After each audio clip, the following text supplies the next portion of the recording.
खुलुमबाय स्टुडिअ दं आं राजिब बसुमतारी आरो दिनै बयबो मिथिगौ दि दिनै द'थि बिटिआर गोजोन गोरोबथा सान आरो बे बिटिआर गोजोन गोरोबथा सानखौ हाग्रामा महिलारी बिथांनि दैदेननाय बिटिसि सरकारा गाजा गोमजायै बिटिसि सेक्रेटारिनि मावख'आवनो बे समाव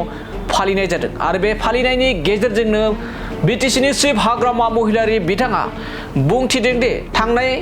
5 बोसोरनि आमोलाव गोबां बिटिआर सागानगिरि बिथांमोनजों लोगोसे गोबां दैदेनगिरिफ्रा बे समाव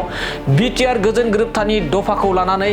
एबा बिनि मावफुङै जौखोन्दोखौ लानानै गोबां बाथ्रा बुंथिदों। बे समाव नोंथांमोना गोसोआव दं दि थांनाय समाव बिटिआर गोरोबथानि दफाफोरखौ गोबां दैदेनगिरिफ्रा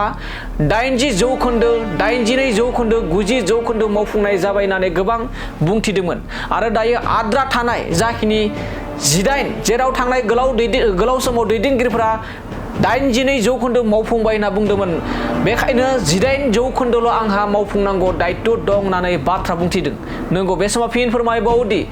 18 जौखोन्दोल'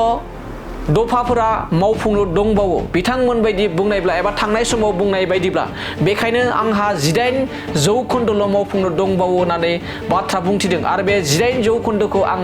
मावफुंगोन होननानै बाथ्रा बुंथिदों बिटिसिनि चिफ हाग्रामा महिलारी बिथाङा। दानिया फैदो बिदिब्ला बिटिआर गोजोन गोरोबथानि दफाफोरनि जा जौखोन्दो बे जौखोन्दोखौ लानानै माबोरै बाथ्रा बुंदों बिटिसिनि चिफ हाग्रामा महिलारी बिथांनि बुंनायखौ नोंथांमोननि गेजेराव लाना फैदिनि। आद्रा माने आं मा बुंनो जायखिजाया ओरैनोथ' मोनसे समाव आं खोनादोंमोन बिटिआर माने पिस एग्रिमेन्टनि जिथु दफाफोर बियो 82% जाफुंबाय होनलाबायनाय खोनादोंमोन आं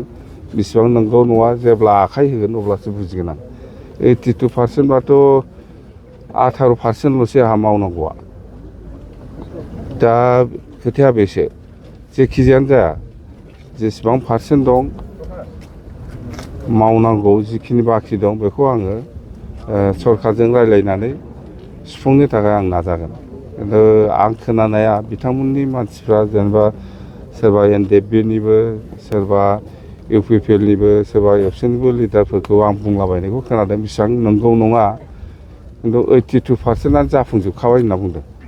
दा 18% दंबावो बेखौ नायनोसै आङो। बेखौनोथ' होनदां बारग' एनडिएफबि माने एनडिएफबिफोरनि माखासे